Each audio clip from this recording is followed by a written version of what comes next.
Hello. Thanks so much for a wonderful talk. I know that many philosophical systems are based in some way around the idea of maximizing happiness. Of course, no one really knows what happiness is or how to really effectively define it. I wonder if you have a good definition of happiness. No. No, it's a great question. There is a lot of, so there's actually two different philosophical questions that you're raising. One is, if we're going to be utilitarians, if we're going to think that what we need to do is bring about the best outcome, what counts as the best? So what are we maximizing? And then some people, so Amartya Sen, for example, has a pretty good answer to that, I think, which is, well, why don't we just get a list of human goods, and we'll try to bring about the most of those. And we'll just, talk about what should be on the list. Then there's another question, which is, what is happiness? What is a satisfying life? And that's a much harder question, I think. And it seems correct to me that it's not a feeling, but also it's a puzzle. There's another philosophical puzzle called the paradox of hedonism, which is similar to what we've been talking about. The thought is that the more you try to be happy, that you don't achieve happiness by trying to be happy, that you achieve happiness by trying to do things that you think are worthwhile, and then as you do things that you think are worthwhile, that satisfaction is a byproduct of doing the things that you think are worthwhile.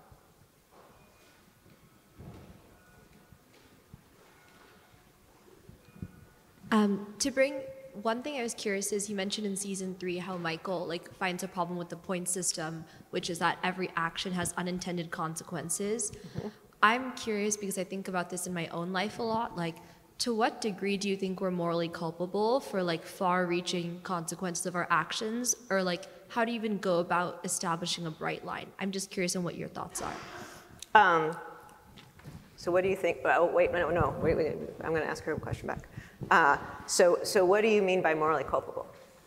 How morally accountable can you be held, for example, if I buy a pair of jeans and those jeans were perhaps produced by a sweatshop maybe, or they used up an unusual amount of natural resources and thereby contribute to global warming, or vice versa, to what degree can I be held accountable for those actions? And yeah, I guess that's my question. I'm going to seem like I'm being a pain, but I kind of be like, well, do you mean to what degree can I give you a hard time about it? To what degree do you To what degree would I be if you're going to measure morality through consequences, mm-hmm. not through intentions? Mm-hmm. So I guess what I'm fussing about is that we can again be thinking that, oh, am I doing a bad thing, right? So you might be asking, to what degree should I feel guilty about this? You might be asking, to what degree can I hassle my friends about this? You might be asking, to what degree can we tax people to fix the problem? I think those are all really different questions. Right? So I don't know that there's one answer to the question of, to what degree am I responsible? And I think we can make ourselves a little nuts by thinking, there are serious problems that need to be fixed, in the world, very serious problems. This is kind of coming at the side of your question. I'm not directly addressing your question, but I think that there's a real reason to be suspicious of what I think of as the putting the pressure on consumer piety, right? On individual piety, as though that's the way we're going to solve these problems. Individual piety is not the answer here. Institutional change is the answer, right? That's my opinion. Let me just jump in with a shameless plug here. If you want to take a course on that question, you can walk up the hill next spring, and that's what we'll do.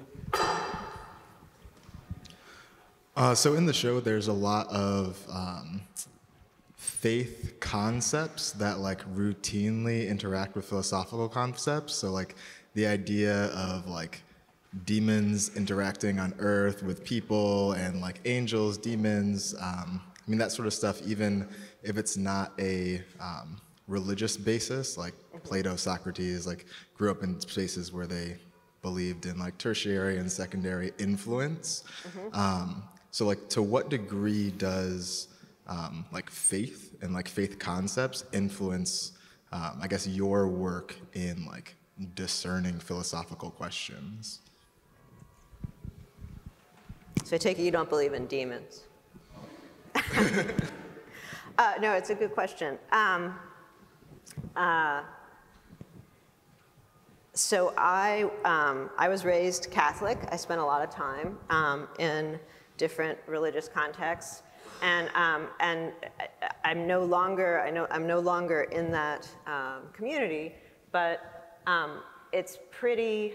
There is a lot of wisdom to be gained from the I mean, most of the Western cultural tradition is kind of seeped in religion. Right? The idea that you could do philosophy without religion is a pretty new idea. So I think there's a ton of wisdom to be gained from it, and also a ton of concepts. So in the book I'm writing, one of the ideas that I kind of appropriate the idea of original sin, because in contemporary Western English-speaking philosophy, there's an idea kicking around that is ought implies can. So that if you're obligated to do something, then it must be the case that you can satisfy that obligation. And on the one hand, that seems really compelling to people. It seems like, well, it's not fair to say that I ought to do something if I lack the ability to do it. But on the other hand, I think it's really weird to think that ought implies can. I mean, if you think about most of the the obligations of being a parent, the obligations of being a good police officer, the obligations of being dean, these things don't adjust to the abilities of the individual in the role, right? I mean, if somebody's too selfish or too weak of will or too self-absorbed to be a good parent or a good police officer, they're just going to do a bad job, right? And other people are going to suffer. And that's, so that's the kind of thing I call original sin, right? That people are, the process of personal and moral development is a contingent and hazardous affair. And sometimes people reach adulthood without the personal equipment required to do what they need.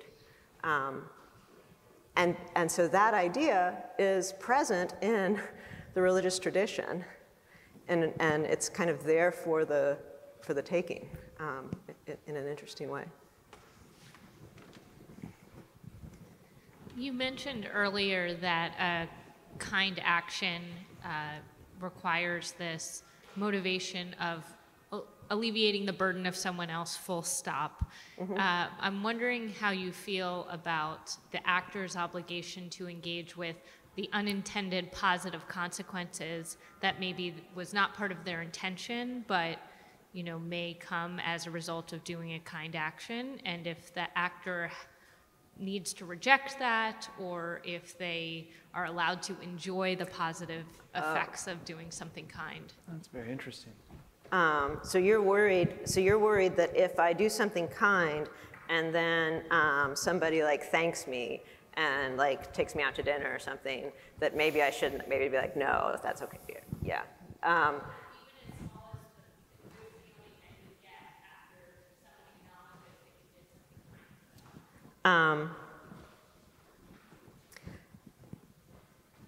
Yeah, so in saying that there are certain motives that would spoil kindness, like the motive to stay in the good place, I don't mean to be saying that it's important to never enjoy things or to only ever be other-directed.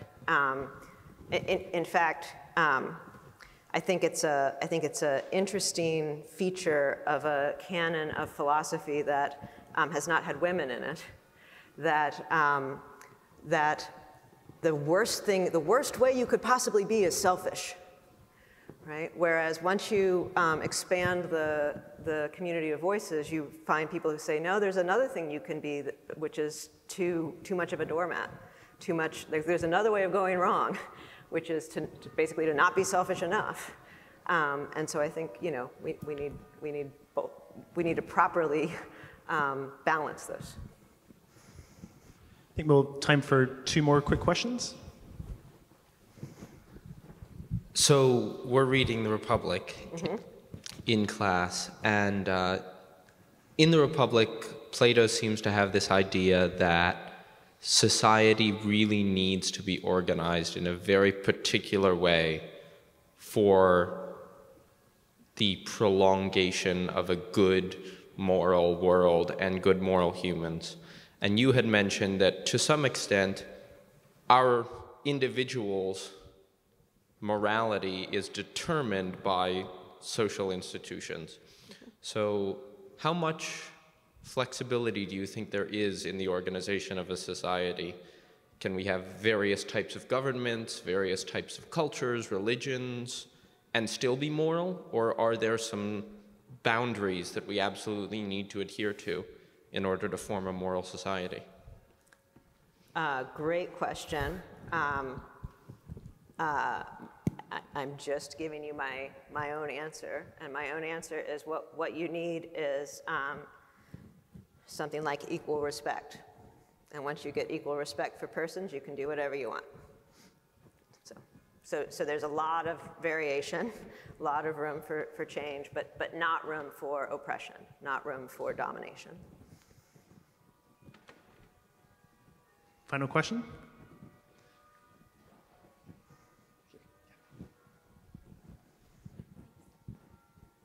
So over the course of The Good Place, the show covers different philosophers and ideologies, like they go through Kant, Aristotle, etc. Are there any specific philosophers or philosophies that you would like to see on the show, either because you think it would be interesting to portray in narrative, or because it's a philosophy that you think that should be spread to a wider audience? They've done a pretty good job of covering a lot. So they have been touching on existentialism. I think it'd be fun if they played a little bit with bad faith. Bad faith is an idea from Sartre. The way I like to illustrate it is not the way he illustrates it, but it goes like this. So suppose you have a good friend. Your good friend is a smoker. She has been trying to quit. She's tried to quit 5 times in the last 7 months. You are at a cafe. You're not in Los Angeles because you can't smoke there, but you're somewhere where you can smoke. And she looks at you and she's like, "That's it, last one." And you're like, you're a good friend, so you're not being a jerk about this. But you're like, "Oh, come on, really? Like, this is what, the 6th time in 7 months? Like, you know, be real." So here you're accusing her of what Sartre would call fleeing her facticity into her freedom. She's pretending that she can just declare that she's quit. Right? Now imagine your friend says, "Oh, you're right, you're right, you're right, you're right. I'm a smoker, I'll always be a smoker, that's it."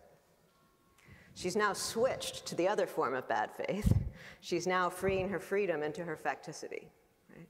So Sartre's idea is that we've got to find a way to not do either one of those things, to live well as people who are both free and embodied. Right? And I think that would be a fun thing for them to pick up on. So with that, thank you very, very much for your conversations. Let's give them a hand, please, and thank them.